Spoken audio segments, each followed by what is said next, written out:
Hi viewers, welcome to our channel. ప్రస్తుతం మనతో పాటు senior journalist Damoh Bala sir వారితో మాట్లాడాం. నమస్కారం సార్. నమస్తే సార్, రామోజీరావు గారు మరి మార్నింగ్ చనిపోవడం జరిగింది సార్. మరి నేపథ్యంలో ఆయన జర్నీ గురించి ఏం చెప్తారు, అలాగే ఆయన ఎలా చనిపోయారు సార్? ముందుగా ఆయన చనిపోయింది చూసినప్పుడు ఆయనకి బేసిక్గా ఏజ్ అయింది 88 ఇయర్స్, 87 కంప్లీట్ అయిపోయి 88 రన్నింగ్ ఆయనకి. సో ఆయనకి గత కొంతకాలంగా హెల్త్ బాగాలేదు. మొన్న హార్ట్ ప్రాబ్లం వచ్చింది. 5వ తేదీ స్టార్ హాస్పిటల్లో జాయిన్ చేశారని చెప్తున్నారు.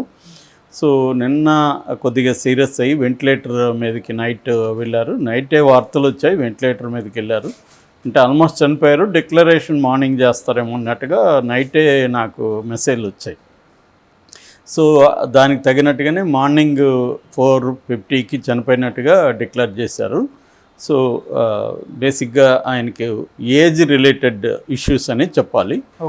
ఇమ్మీడియట్ కాజ్ అయితే హార్ట్ ప్రాబ్లం.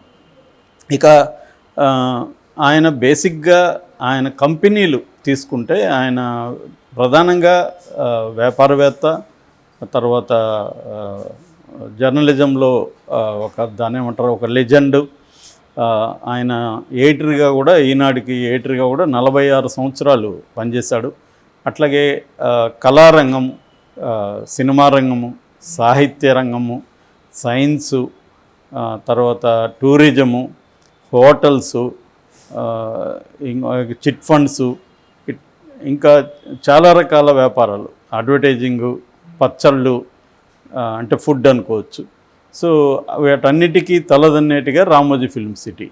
సో ఇలాగా ఆయన కంపెనీలు ఒకసారి చూసుకుంటే మనం Margadarsi, Eenadu, ETV, news time, Usha Kiran movies, Mayuri distributors, Priya పచ్చళ్ళు, image advertising, Dolphin hotels, Kalanjali, Brisa, Kalorama printers, Vasundhara publications, Dolphin hotels, film city.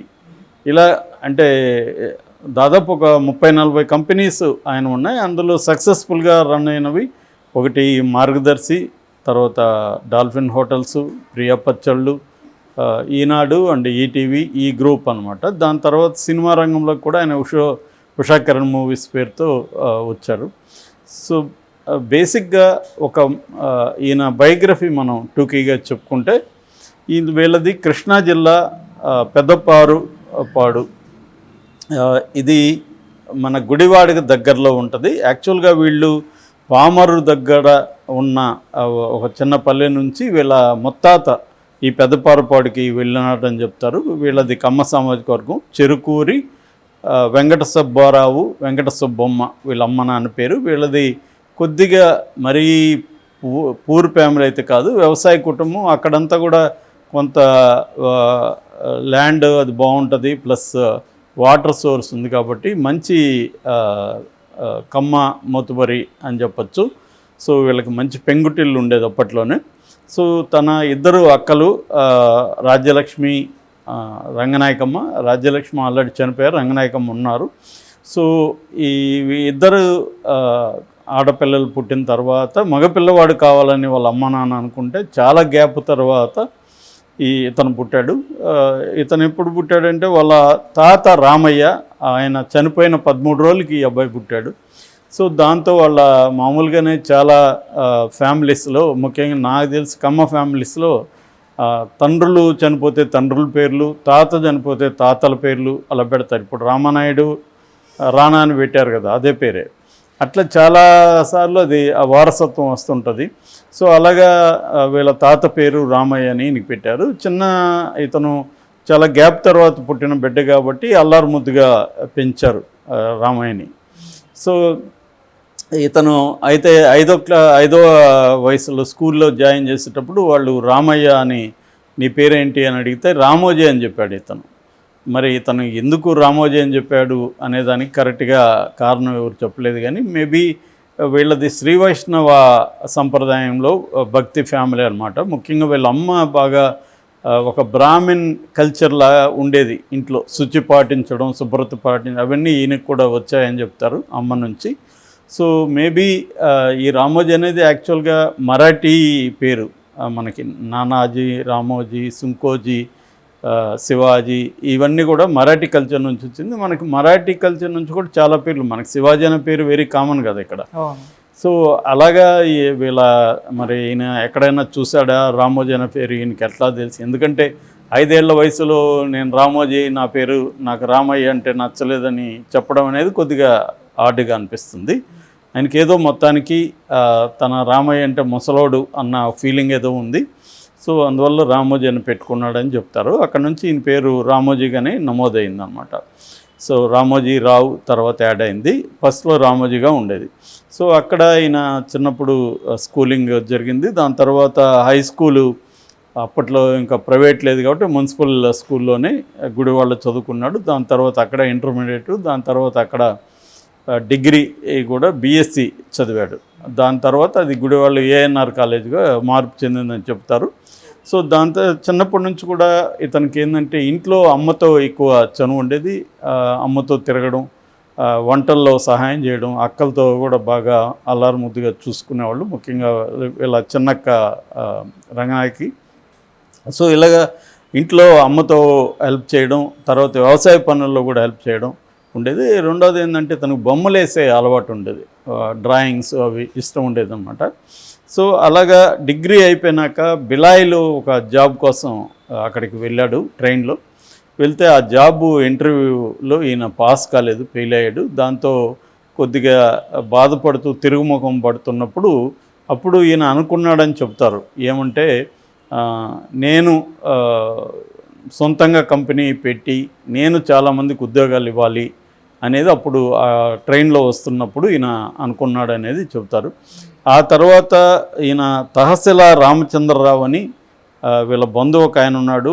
ఆయన యాడ్ ఏజెన్సీ ఢిల్లీలో తెలుసుంటే ఆయన ద్వారా ఈయన యాడ్ ఏజెన్సీలో జాయిన్ అయ్యాడు జాబ్లో.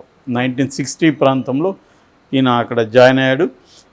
జాయిన్ అయిన తర్వాత ఈయనకి 1961లో ఆగస్ట్ 19th పెనుమలూరు అని వాళ్ళ దగ్గర ఏరియాలోనే రమణమ్మ అనే ఒక ఆమెతో పెళ్లి జరిగింది. ఈ రమణమ్మ కూడా తన పేరుని రమాదేవిగా మార్చుకునింది. ఆమె కూడా చిన్న వయసులోనే తన పేరును మార్చుకుందని చెప్తారు. ఇది ఒక రకమైన కోయిన్సిడెన్స్ ఇద్దరికి.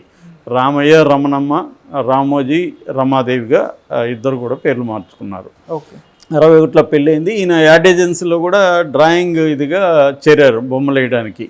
అయితే ఈయనకి ఏంటంటే ముందు నేను ఇందాక చెప్పిన బిలాయి నుంచి వస్తున్నప్పుడు ఏదైతే కంపెనీ పెట్టాలని ఒక మైండ్లోకి వెళ్ళిందో ఐడియా, అప్పుడు ఈయన యాడ్ ఏజెన్సీలో కూడా ఈ బిజినెస్కి సంబంధించినవన్నీ అబ్జర్వ్ చేసేవాడు, తెలుసుకునేవాడు. అసలు ఎట్లా దీని మోడల్ ఏంటి, దీనికి ఎంత పెట్టుబడి అవుతుంది, దీని రెవెన్యూ ఎట్లా వస్తుంది, ఖర్చులు ఏమేమి ఉంటాయి, ఏ హెడ్స్ ఉంటాయి, ఇవన్నీ కూడా ఆయన బాగా అబ్జర్వ్ చేయడం, వాళ్ళ అకౌంటెంట్స్ వాళ్ళతో అంతా మాట్లాడడం, తెలుసుకోవడం అవన్నీ చేశాడు. అంటే ఇది ఒక పునాదిగా చెప్పచ్చు ఈ అడ్వర్టైజింగ్. ఇది కూడా అనంత్ అని ఒక కేరళ అతను పెట్టిన యాడ్ ఏజెన్సీ ఇది. సో దీని నుంచి చాలా నేర్చుకున్నాడు అనేది చెబుతారనమాట. ఆ తర్వాత ఈయన 1962లో హైదరాబాద్కి వచ్చాడు. హైదరాబాద్కి వచ్చి 62 అక్టోబర్లో అబిడ్స్లో ఒక చిన్న రూమ్లో మార్గదర్శి చిట్ ఫండ్స్ అనేది స్టార్ట్ చేశాడు. సో ఇది స్టార్ట్ చేసినప్పుడు కూడా చాలామంది ఏమనేవాళ్ళు అంటే ఇది ఆడవాళ్ళ వ్యాపారం, దీనికి కంపెనీ పెట్టడం ఏంటి అని ఎగతాళి చేసినా కూడా ఈయన వినకుండా పెట్టి ఒక ఇద్దరితో ఏమో స్టార్ట్ చేసి మెల్లమెల్లగా దాన్ని డెవలప్ చేసుకుంటూ వచ్చాడు. తర్వాత 65లో కిరణ్ యాడ్స్ పెట్టాడు. ఈయన అడ్వర్టైజింగ్ దీంట్లో పనిచేస్తాడు కాబట్టి కిరణ్ యాడ్స్ అని, తన కొడుకు అప్పటికే కిరణ్ అనే ఒక అబ్బాయి పుట్టాడు, ఆ అబ్బాయి పేరుతో కిరణ్ యాడ్స్ చేశాడు. తర్వాత 67లో నుంచి 69 వరకు వసుంధర ఫెర్టిలైజర్స్ అని ఒక ఫెర్టిలైజింగ్ సంస్థ నడిపాడు. బట్ దాంట్లో నష్టాలు వచ్చాయి. అది పార్ట్నర్షిప్తో చేసింది. ఆ పార్ట్నర్స్కి డబ్బులు ఇచ్చేసి నష్టాలను కూడా తను భరించాడని చెబుతారు. ఆ తర్వాత 69లో ఫస్ట్ ఈయన పెట్టిన పత్రిక పేరు అన్నదాత. అన్నదాత వ్యవసాయానికి సంబంధించి, ఈయన వ్యవసాయ ఫ్యామిలీ నుంచి వచ్చాడు కాబట్టి ముందు నుంచి కూడా వ్యవసాయానికి ఏమన్నా మనం హెల్ప్ చేయాలి అనే ఒక కోరిక కూడా ఉండేది. మామూలుగానే మన కమ్మ సామాజిక వర్గంలో చూస్తే నేను ఆల్రెడీ ఒక వీడియోలో చెప్పాను, కమ్మ సామాజిక వర్గం ఫస్ట్ వ్యవసాయం నుంచి వ్యవసాయ ఆధారిత పరిశ్రమలకి ఎంటర్ అయింది ఆంధ్రప్రదేశ్లో. ఫస్ట్ కమ్మ సామాజిక వర్గం అంటే అగ్రో బేస్డ్ ఇండస్ట్రీస్, అంటే షుగర్ ఫ్యాక్టరీస్ కావచ్చు, ఎరువులు కావచ్చు, అలాగా ఈయనకు కూడా సహజంగా అలాంటివి వచ్చినట్టుగా మనకు కనబడుతుంది. ఈయన అన్నదాత అని పెట్టాడు. దాని తర్వాత 1970s images outdoor ad agency అని ఒక ఇది పెట్టాడు, దాన్ని ఆమె చూసుకునేది. దాని తర్వాత 1971లో ఇమేజెస్ యాడ్ ఏజెన్సీ ద్వారా ఈయనకి పరిచయాలు వచ్చి వైజాగ్లో వచ్చినప్పుడు అక్కడ అప్పటికి అది డెవలపింగ్ సిటీ, పోర్ట్ సిటీ కాబట్టి ఈయనకి అక్కడ ఇంట్రెస్ట్ కలిగింది. అక్కడ హోటల్స్ మంచివి లేవు అని చెప్పి 1971లో డాల్ఫిన్ హోటల్ పెట్టాడు. దాని తర్వాత అక్కడ ఈయనకి అప్పటికే పత్రికలు చదివే అలవాటు ఈయనకు ఉంది. ఆ హోటల్లో కూడా పత్రికలు అవన్నీ తెప్పించేసేవాడు. అప్పటి వరకు ఏంటంటే ఆంధ్రప్రభ, ఆంధ్రపత్రిక, ఆంధ్రజ్యోతి ఇలాంటి పత్రికలు ఎక్కువగా ఆంధ్ర పేరుతో ఉండేవి. సో ఈయన దీన్ని డిఫరెంట్గా మనం కూడా ఒక పత్రిక పెడదామని కోరికొచ్చింది. దాంతో ఈయన అన్నీ కూడా ఆంధ్ర ఉంది, మళ్ళీ మనం ఆంధ్ర ఎందుకు పెట్టేది, వేరేది ఏదైనా పెడదాం అనుకున్నప్పుడు హిందీలో ఆజ్ అని ఒక పత్రిక అప్పుడు ఏదో ఉంటే దాన్ని ఇన్స్పిరేషన్తో ఈయన ఈనాడు అని పెట్టాడు. ఈనాడు అంటే ఈరోజు అని వస్తుంది, ఈనాడు అంటే ఈ ప్రాంతం అని కూడా వస్తుంది. బట్ ఈయన ఈరోజు అనేది ఈయన తీసుకున్నాడు. అలాగా ఈయన 1974లో తక్కువ మందితో అక్కడ ఒక సీతమ్మదారిలో చిన్న షెడ్ తీసుకొని అక్కడ స్టార్ట్ చేశాడు. నిజానికి ఈనాడుతో ఈయన లైఫ్ దశ తిరిగిందని చెప్పచ్చు. అంతకుముందు మార్గదర్శి చిట్ ఫండ్స్ వల్ల ఏమైందంటే ఈయన వ్యాపారాలకు పెట్టుబడి సమకూరింది. డబ్బులు ఎవరినో అడుక్కోకుండా తన చిట్స్ డబ్బులు వస్తాయి కాబట్టి ఆ డబ్బులతో వేరే వ్యాపారాలకి పెట్టుకుంటూ వచ్చాడు. ఇదే లీగల్గా కరెక్ట్ కాదనేది తర్వాత కాలంలో మనకి ఉండవల్లి అరుణ్ కుమార్ చెప్పాడు. ఏదేమైనా అలాగా ఈయన అక్కడి నుంచి ఈనాడు ఎడిటర్గా ఈయన ఉన్నాడు. 40 ఏళ్ళు ఎడిటర్గా ఉండి 2020లో మాత్రమే ఎడిటింగ్ బాధ్యతల నుంచి పక్కకు వచ్చి వేరే వాళ్ళ పేరు వేయడం మొదలుపెట్టాడు. అప్పటి వరకు పేరు ఈయనదే ఉండేది, ఎడిటర్లు వేరే వాళ్ళు ఉండేవాడు, కానీ ఈయనే ఎడిటర్గా చేసుకున్నాడు. నిత్యం ఉషోదయంలో సత్యం నినజించుగాక అన్న స్లోగన్తో ఈనాడు స్టార్ట్ అయింది. ఇంకా ఈనాడు ఒక పెద్ద చరిత్ర. ఈయన మొత్తం రామోజీరావు చరిత్ర చెప్పుకుంటే మనకు గంట కూడా సరిపోదు, బట్ నేను టూకీగా చెప్తున్నాను. సో ఓవరాల్గా ఈనాడుతో ఈయన ఒక బ్యాంగ్ స్టార్ట్ చేశాడు అనొచ్చు. దాని తర్వాత ఈనాడు విపరీతంగా విస్తరించింది ఎప్పుడంటే 1983లో ఎన్టీ రామారావు పార్టీ పెట్టినప్పుడు. ఒక రకంగా ఈనాడు రామోజీ లేకపోతే రామారావు సక్సెస్ అయి ఉంటాడా అన్న డౌట్ కూడా చాలామందికి ఉంది. ఈ రేంజ్లో అయితే అయి ఉండకపోవచ్చు, ఆయనకి టైం బట్టి ఉండేది. సో రామోజీరావు కూడా ఆల్రెడీ కాంగ్రెస్ మీద కోపం ఉండడం, తన కమ్మ సామాజిక వర్గం నుంచి కూడా ఒక నాయకత్వంలోకి రావాలని కోరుకోవడం, అప్పటికంతా రెడ్లే ప్రధానంగా చీఫ్ మినిస్టర్లుగా అంతా ఉండేవాళ్ళు. అలాగా కమ్మ సామాజిక వర్గం మొత్తం కూడా అండగా ఉండడం. రామోజీరావు ఏంటంటే రామారావుకి ఏ ఏరియాలో ఆ ఏరియాలో గైడ్ చేయడం, వాళ్ళ ద్వారా ఆయనకి అన్ని విషయాలను అందించడం, ఆయన వెళ్తున్న ఏరియాలంతా తన యాడ్ ఏజెన్సీ ద్వారా వాటిని ప్రమోట్ చేయడం, ఆడియో క్యాసెట్లు విపరీతంగా ఆయన సంభాషణలు ప్రమోట్ చేయడం, తనకు అప్పటికే మార్కెటింగ్ ఇవన్నీ నెట్వర్క్ ఉంది కాబట్టి దాని ద్వారా రామారావుని బ్రహ్మాండంగా ప్రమోట్ చేశాడు ఆయన.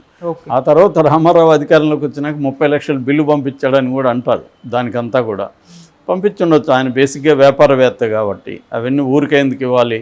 సో అలాగా రామారావు అధికారంలోకి రావడానికి ఈనాడు ఉపయోగపడింది. ఈనాడు సర్క్యులేషన్ ఆ టైంలో 1 లక్ష పెరిగిందని చెప్తారు. అది ఒక రకంగా ఈనాడికి ఒక పెద్ద గంతు అని చెప్పొచ్చు, లీప్ అని చెప్పొచ్చు. సో ఇంకా అక్కడి నుంచి ఆయన విస్తరించుకుంటూ వచ్చాడు. ఆ తర్వాత అదే రామారావుని పడగొట్టడానికి కూడా ఈయన విపరీతంగా రామారావుకి నెగిటివ్ క్యాంపెయిన్ కూడా చేశాడు చంద్రబాబు తరఫున. సో ఈయన ముందు నుంచి కూడా రామోజీరావు తెలుగు రాజకీయాలకు సంబంధించి దాని గాడ్ ఫాదర్ లాంటి వాడు, ఒక మాఫియా లీడర్ లాంటి వాడు. అంటే ఎవరిని సీఎం చేయాలన్నా ఎవరిని దించేయాలన్నా రామోజీరావు చేయగలడు అన్న స్థాయిలో ఆయనకు పేరు వచ్చింది. ఆ విషయంలో ఫస్ట్ ఈయన ఢీ కొట్టిన వ్యక్తి వైఎస్ రాజశేఖర రెడ్డి ఫస్ట్ రామోజీరావుని ఒక దెబ్బ కొట్టగలిగాడు. తన మార్గదర్శి మీద కేసు వేయించి ఆ తర్వాత జగన్ ట్రై చేశాడు, కానీ ఫైనల్గా జగన్ ఆ బ్యాటిల్లో ఓడిపోయాడు. రామోజీరావే పై సాధించాడు. బట్ ఆ విజయం చూడకముందు ఆయన చనిపోయాడు. సో ఏదేమైనా రామోజీరావు మీద అనేక ఆరోపణలు కూడా ఉన్నాయి. ముఖ్యంగా రామోజీ ఫిల్మ్ సిటీకి సంబంధించి ల్యాండ్ ఆక్యుపై చేసుకున్నాడని. 2000 ఎకరాల్లో రామోజీ ఫిల్మ్ సిటీ ఉంటే ఇంకొక 2000 ఎకరాలు దానికి అనుబంధంగా ఫార్మ్స్ కానీ తర్వాత డైరీ ఇది కానీ తోటలు ఇవన్నీ ఉన్నాయి. మేము కూడా నా ఫస్ట్ సినిమా డ్రీమ్స్ని అక్కడే షూట్ చేశాము. ఆ తర్వాత నేను రాఘవేంద్రరావు దగ్గర పనిచేసేటప్పుడు కూడా మొత్తం స్టోరీ సిట్టింగ్ అంతా అక్కడే ఉండేది. ఈ నేను చెప్పిన ఈ ఎక్స్టెన్షన్ 2000 ఎకరాల్లోనే మా ఆఫీసు అక్కడ ఉండేది. సో అట్లా ఏదేమైనా ఆయన మీద ఇటువంటి అనేక విమర్శలు ఉన్నాయి. మామూలుగానే ఇండియాలో వ్యాపారవేత్తలు అనేవాళ్ళు వ్యవస్థల్ని మేనేజ్ చేయకుండా ఎవరు కూడా ఎస్టాబ్లిష్ అయ్యే అవకాశం లేదు.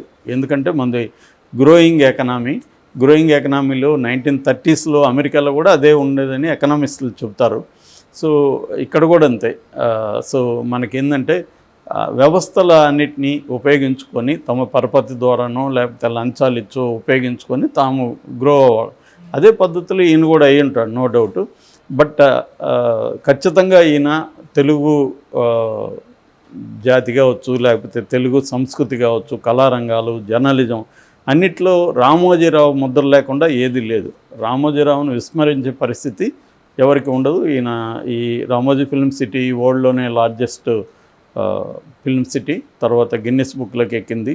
సో ఆయన కొన్ని లక్షల మందికి ఇండైరెక్ట్గా డైరెక్ట్గా ఉద్యోగాలు కూడా ప్రొవైడ్ చేశాడు.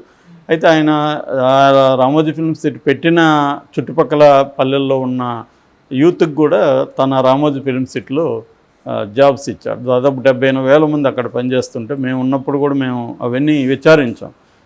ఎక్కడంటే ఆ ఊర్లలో వాళ్ళకి అందరికీ ఇచ్చాడు. ఆ ఊర్లోని కూడా డెవలప్ కూడా అయినాయి, వాళ్ళ ల్యాండ్స్ వాల్యూలు పెరిగినాయి, వాళ్ళకి కూడా ఫైనాన్షియల్గా కూడా డెవలప్ అయింది ఈయన రామోజీ ఫిల్మ్ సిటీ వల్ల. ఏదేమైనా వివాదాస్పద వ్యక్తిగా కూడా ఆయన రికార్డు సృష్టించాడు. ఒకప్పుడు ఈనాడు కోసం వెయిట్ చేసేవాళ్ళు తెల్లారితో, అలాంటిది ఈనాడు ఫ్రీగా ఇవ్వాల్సిన పరిస్థితి ఏర్పడిన చివరికి వచ్చేసరికి కూడా ఈయన మీద విమర్శలు ఉన్నాయి. ఏదేమైనా తెలుగు వారి రాజకీయ జీవితాన్ని కానీ, కల్చరల్ కానీ, కళారంగాలను కానీ తనదైన ముద్రతో ఇన్ఫ్లుయెన్స్ చేసిన వ్యక్తి Cherukuri Ramoji Rao. Okay sir, thank you so much.